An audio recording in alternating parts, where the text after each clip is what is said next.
CPM സംസ്ഥാന സമിതി ചെയ്യുന്നുണ്ട്. ലൈംഗിക പീഡന കേസിൽ പ്രതിയായ നടനും MLA-യുമായ മുകേഷിന്റെ രാജി ആവശ്യപ്പെട്ടുള്ള പ്രതിഷേധം ഒരു വശത്ത് തുടർന്നുകൊണ്ടിരിക്കുകയാണ്. ഏതായാലും ഈ വിഷയം ഇന്ന് സംസ്ഥാന സമിതി ചർച്ച ചെയ്യും എന്നാണ് അറിയുന്നത്. ചെയ്യാതിരിക്കാൻ അവർക്ക് തരമില്ല. കാരണം പാർട്ടി പല രീതിയിൽ പ്രതിരോധത്തിലായി നിൽക്കുന്ന ഒരു സാഹചര്യമാണ്. കൊല്ലത്തുനിന്നുള്ള നേതാക്കളുടെ അഭിപ്രായം കേൾക്കും എന്നുകൂടി അറിയുകയാണ്. ഈ വിഷയത്തിൽ പക്ഷേ നമുക്കറിയാം CPI ഇടഞ്ഞു നിൽക്കുന്ന ഒരു സാഹചര്യമുണ്ട് അല്ലേ? അപ്പോൾ അതുകൊണ്ട് തന്നെ ഇടതുമുന്നണിയിൽ ഇത് വലിയ പ്രശ്നമായി നിൽക്കുകയുമാണ്. എങ്ങനെയായിരിക്കും ഈ വിഷയം ചർച്ച ചെയ്യുക എന്നുകൂടി നമുക്ക് നോക്കേണ്ടതുണ്ട്. നമ്മോടൊപ്പം തിരുവനന്തപുരത്ത് നിന്ന് ചേരുന്നത് ടിൻഡു ദാസാണ്. ടിൻഡു, നമസ്തേ.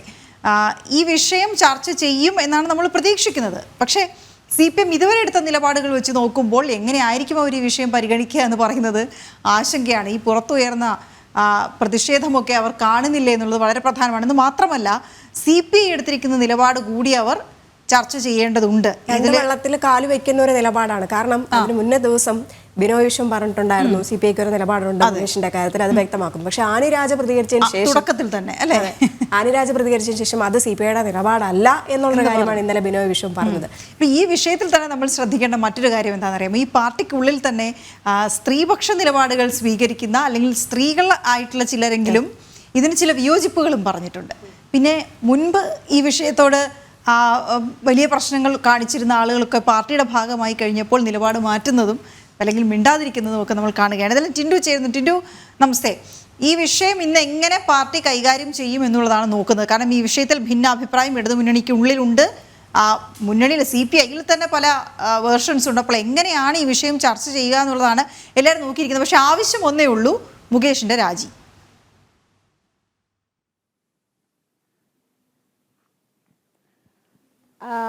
ഗുഡ് മോർണിംഗ് വീണ രജനി. ഇന്ന് CPM സംസ്ഥാന സമിതിയിലെ പ്രധാന അജണ്ട വിഷയത്തിൽ മുകേഷിൻ്റെ രാജി വന്നിട്ടില്ല എന്നതാണ് ഏറ്റവും പ്രധാനപ്പെട്ട കാര്യം. അതായത് ഈ തെരഞ്ഞെടുപ്പിലേറ്റിയ വലിയ പരാജയം, അതോടൊപ്പം തന്നെ പാർട്ടി സമ്മേളനങ്ങൾക്ക് മുമ്പുള്ള സംസ്ഥാന സമിതി യോഗമാണ്. ഇതിൽ പ്രധാന അജണ്ടയായിട്ട് വരുന്നത് EP പ്രകാശ് ജാവദേക്കറെ കണ്ടു എന്ന വാദവും അതോടൊപ്പം തന്നെ PK ശശിയുമായി ബന്ധപ്പെട്ട വിവാദവുമാണ് പ്രധാന അജണ്ട. കാരണം ഇതിലൊന്നും ഇതുവരെ പരിഹാരം ഉണ്ടായിട്ടില്ല. അതിനുശേഷമാണ് ഇപ്പോൾ മുകേഷുമായി സംബന്ധിച്ച വിഷയങ്ങൾ വരുന്നത്. മുകേഷിന്റെ വിഷയം സ്ത്രീകൾ, അതായത് ഈ നേരത്തെ തന്നെ CPI മുകേഷിന്റെ രാജി ആവശ്യപ്പെട്ടുകൊണ്ട് ശക്തമായിട്ട് നിലപാട് അറിയിച്ചിട്ടുണ്ടായിരുന്നു. അതോടൊപ്പം തന്നെയാണ് ഈ വനിതാ നേതാക്കളും ഈ മുകേഷിന്റെ രാജി ആവശ്യപ്പെട്ടുകൊണ്ട് ശക്തമായിട്ട് പാർട്ടിക്കുള്ളിൽ നിലപാട് അറിയിച്ചിരുന്നു. ഇന്നലെ ചേർന്ന CPM സെക്രട്ടേറിയറ്റ് മുകേഷിന്റെ രാജിയെ പറ്റി വിശദമായി ചർച്ച ചെയ്തിട്ടില്ല എന്നുള്ള വിവരമാണ് ലഭിക്കുന്നത്. കാരണം മുകേഷ് ഈ വിഷയവുമായി ബന്ധപ്പെട്ട ഈ മുഖ്യമന്ത്രിയുമായി സംസാരിച്ചിരുന്നു എന്നാണ് വിവരം ലഭിക്കുന്നത്. പക്ഷേ പാർട്ടി ഇന്നലെ വരെ പ്രതീക്ഷിച്ചിരുന്നത് മുകേഷിന് എളുപ്പത്തിൽ ജാമ്യം കിട്ടാകുന്ന രീതി, അല്ലെങ്കിൽ ഒരു പക്ഷേ FIR പോലും റദ്ദാക്കാവുന്ന ഒരു കേസായിരിക്കും എന്നായിരുന്നു ഇന്നലെ വരെ പാർട്ടിയുടെ ധാരണ. അതുകൊണ്ട് തന്നെ ഈ വിഷയം, അതായത് മുകേഷിന്റെ രാജി ഉൾപ്പെടെയുള്ള വിഷയം ഇന്നലെ ചർച്ച ചെയ്യാൻ അല്ലെങ്കിൽ ഇന്നലെ ചർച്ചയ്ക്ക് വെച്ചിരുന്നില്ല എന്നതാണ് പ്രധാനപ്പെട്ട കാര്യം. പക്ഷേ ഇന്നലെ മുകേഷിന്റെ വക്കീലും അതോടൊപ്പം തന്നെ മുകേഷും പാർട്ടിയും സർക്കാരുമായിട്ട് സംസാരിച്ചിരുന്നു. അപ്പോഴാണ് ഇതിപ്പോൾ ജാമ്യമില്ലാത്ത വകുപ്പുകളാണ് ചുമത്തിയിട്ടുള്ളത്. മുകേഷ് തെളിവുകൾ ഉൾപ്പെടെ നൽകിയിരുന്നു എന്നുള്ള വാദം പറയുമ്പോഴും നിലവിലിപ്പോൾ നിയമപരമായിട്ട് ഒരു തരത്തിലും മുകേഷിനെ സംരക്ഷിക്കാൻ കഴിയാത്തൊരു രീതിയിലേക്ക് എത്തുമ്പോഴാണ് പാർട്ടി കുറച്ചുകൂടി സമ്മർദ്ദത്തിലാകുന്നത്. കാരണം എങ്ങനെയെങ്കിലും ഇന്നത്തെ സംസ്ഥാന സമിതിക്ക് ഈ വിഷയം ചർച്ച ചെയ്തേ മതിയാവൂ. കാരണം ഈ കൊല്ലത്തുള്ള നേതാക്കന്മാരുടെ വാദം കേൾക്കണം, അതോടൊപ്പം തന്നെ മറ്റു വനിതാ നേതാക്കന്മാരുടെ അഭിപ്രായമൊക്കെ കേൾക്കേണ്ടതായിട്ട് വരും.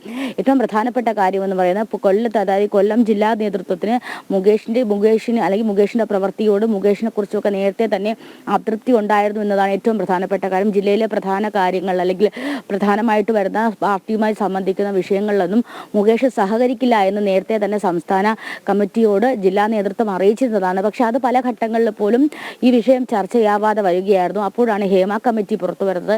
ഹേമ കമ്മിറ്റി പുറത്തു വന്നതോടെ സർക്കാരിനെ പ്രതിരോധത്തിലാക്കുന്ന അല്ലെങ്കിൽ പാർട്ടിയെ തന്നെ പ്രതിരോധത്തിലാക്കുന്ന രീതിയിലാണ് ഓരോ വിഷയങ്ങളും വരുന്നത്. അതുകൊണ്ട് തന്നെ ജില്ലാ നേതൃത്വം ഈ 2 ദിവസങ്ങൾക്ക് മുമ്പ് തന്നെ ഈ വിഷയം പാർട്ടിയെ അറിയിച്ചിരുന്നു. അതോടൊപ്പം തന്നെ CPIയും മറ്റ് ഘടകകക്ഷികളും അറിയിച്ചിരുന്നു. നമുക്കറിയാം LDF മുന്നണിയിലെ ഏറ്റവും അല്ലെങ്കിൽ ആദ്യം എടുത്തു പറയേണ്ട ഒരു ഘടകകക്ഷി CPI ആണ്. CPI ആദ്യം ഇത്തരത്തിൽ മുകേഷിന്റെ രാജി അല്ലെങ്കിൽ മുകേഷ് ഈ സ്ഥാനത്ത് MLA സ്ഥാനത്ത് നിന്ന് രാജിവെച്ചുകൊണ്ട് ധാർമ്മികത പുലർത്തണമെന്ന് ആദ്യം നിലപാട് സ്വീകരിച്ചിരുന്നെങ്കിൽ പിന്നീട് ചേർന്ന എക്സിക്യൂട്ടീവ് യോഗങ്ങളിൽ ഭിന്നാഭിപ്രായം ഉണ്ടാവുകയും പിന്നീട് CPMന് അനുകൂലമായ തീരുമാനം CPIയും എടുക്കുന്ന ഒരു ഘട്ടം വരികയുണ്ടായി. അപ്പോൾ അത് ഒരു പക്ഷേ ഒരു നിലപാടില്ലാത്ത ഒരു രീതിയിലായിപ്പോയി കഴിഞ്ഞ ദിവസങ്ങളിലൊക്കെ ഈ ബിനോയ് വിശ്വം ഉൾപ്പെടെയുള്ള നേതാക്കന്മാർ പറഞ്ഞു. പക്ഷെ വെച്ചാൽ ഏറ്റവും പ്രധാനപ്പെട്ട കാര്യം CPIയിലെ മുതിർന്ന നേതാവായ ആനി രാജ ഉൾപ്പെടെ ഉള്ള ആളുകൾ, അല്ലെങ്കിൽ CPMലെ ബൃന്ദാക്കാരായിട്ട് ഉൾപ്പെടെയുള്ള വനിതാ നേതാക്കൾ മുകേഷ് ഈ രാജിവെച്ചുകൊണ്ട് ധാർമ്മികത പുലർത്തണം, പാർട്ടിക്ക് കളങ്കം ഉണ്ടാക്കരുത് എന്ന രീതിയിലൊരു നിലപാട് മുന്നോട്ട് വെക്കുന്നുണ്ട്. അപ്പോൾ ഈ രണ്ട് വിഷയങ്ങൾ നിലനിൽക്കുന്നത് കൊണ്ട് തന്നെ കൂടുതലും സമ്മർദ്ദത്തിലായിരിക്കുന്നത് നേതൃത്വമാണ്. അതുകൊണ്ട് തന്നെ ഈ പിക്കും EP അതോടൊപ്പം തന്നെ ശശി ഈ രണ്ട് കേസുകളിലും ഇതുവരെ നിലപാട് സ്വീകരിക്കാൻ പാർട്ടിക്ക് കഴിഞ്ഞിട്ടില്ല. അപ്പോഴാണ് മൂന്നാമതൊരു പ്രശ്നം വരുന്നത്. അപ്പോൾ ഈ മൂന്ന് വിഷയങ്ങളിലും എങ്ങനെ പാർട്ടി ഐക്യകണ്ഠേനെ അല്ലെങ്കിൽ ജനങ്ങൾക്ക് മുന്നിൽ എങ്ങനെ ഈ വിഷയങ്ങൾ സംസാരിക്കും? കാരണം നമുക്കറിയാം ഇനി വരാൻ പോകുന്നത് പാർട്ടി സമ്മേളനങ്ങളാണ്. പാർട്ടി സമ്മേളനങ്ങളിൽ കൂടുതലും കേഡർമാരായിരിക്കും. കേഡർമാരുടെ മുമ്പാകെ എങ്ങനെ ഈ വിഷയങ്ങൾ സാധൂകരിച്ചുകൊണ്ട് എങ്ങനെ ഐക്യകണ്ഠേനെ നേതാക്കന്മാർക്ക് ഈ വിഷയങ്ങൾ സാധൂകരിച്ചുകൊണ്ട് സംസാരിക്കാം എന്നൊരു തീരുമാനമായിരിക്കും ഉണ്ടാകുക. കാരണം നമുക്കറിയാം ഇന്ന് ഈ വിഷയവുമായി ബന്ധപ്പെട്ട പാർട്ടി സെക്രട്ടറി കൂടിയായ MV ഗോവിന്ദൻ മാധ്യമങ്ങളെ കാണും. അതിന് മുന്നോടിയായിട്ട് തന്നെ എല്ലാ നേതാക്കന്മാരും പൊതു ഇടങ്ങളിലും പാർട്ടി സമ്മേളനങ്ങളിലും കേഡർമാരെ സ്വാധീനിക്കാൻ വേണ്ടി എങ്ങനെയാണ് ഈ വിഷയം സാധൂകരിച്ച് അവതരിപ്പിക്കേണ്ട രീതിയിലൊരു ഐക്യകണ്ഠേയമായിട്ടൊരു തീരുമാനമെടുക്കും. അതോടൊപ്പം തന്നെ കഴിഞ്ഞ ദിവസങ്ങളിലൊക്കെ ചേർന്ന സെക്രട്ടേറിയറ്റും അതോടൊപ്പം തന്നെ LDF യോഗങ്ങളിലൊക്കെ ഉണ്ടായ ചർച്ച എന്ന് പറയുന്നത് നഷ്ടപ്പെട്ടു പോയ പാർട്ടിയുടെ മുഖം തിരിച്ചു പിടിക്കുക എന്നതായിരുന്നു. അതിൽ അവസാനം വന്ന ആമേഴഞ്ചൻ തോട് വരെ ചർച്ചയായിട്ടുണ്ട്. അതിലൂടെ ഈ പാർട്ടിയിലെ യുവ കേഡർമാരെ ഉൾപ്പെടുത്തിക്കൊണ്ട് ഒരു മാലിന്യ നിർമ്മാർജ്ജന പദ്ധതിയൊക്കെ പ്ലാൻ ചെയ്യുന്നതിനിടയിലാണ് ഇത്തരത്തിലൊരു പ്രശ്നവും കൂടി വരുന്നത്. അപ്പോൾ ഈ പ്രശ്നങ്ങളെല്ലാം എങ്ങനെ പൊതുജനങ്ങൾക്കിടയിൽ മറ്റൊരു രീതിയിൽ അല്ലെങ്കിൽ സാധൂകരിച്ചുകൊണ്ട് ഒരു ജനകീയ മുഖം വീണ്ടെടുക്കാനുള്ള ശ്രമമായിരിക്കും ഇന്ന് ചേരുന്ന CPM സംസ്ഥാന സമിതി ചർച്ച ചെയ്യുക എന്നതാണ് ഏറ്റവും പ്രധാനപ്പെട്ട കാര്യം. എന്തായാലും മുകേഷിന്റെ രാജി സമ്മർദ്ദം ചെലുത്തിക്കൊണ്ട് മുകേഷിനെ രാജി വെപ്പിക്കില്ല എന്നൊരു വിവരവും പുറത്തു വരുന്നുണ്ട്. അതോടൊപ്പം തന്നെയാണ് സിനിമാ നയരൂപീകരണ കമ്മിറ്റിയിൽ അംഗമാണ് മുകേഷ് എന്ന് പറയുന്നത്. അപ്പോൾ നേരത്തെ സജി ചെറിയാൻ ഉൾപ്പെടെയുള്ള മന്ത്രിമാർ പറഞ്ഞിട്ടുള്ളത് സിനിമാ നയരൂപീകരണ കമ്മിറ്റി അംഗമായിട്ടുണ്ടെങ്കിൽ സിനിമയുടെ മുകേഷിനൊപ്പം തന്നെയാണ് CPM, സഹാവ്, സംരക്ഷണം, അങ്ങനെ പല പേരുകളൊക്കെ വരുന്നുണ്ട്.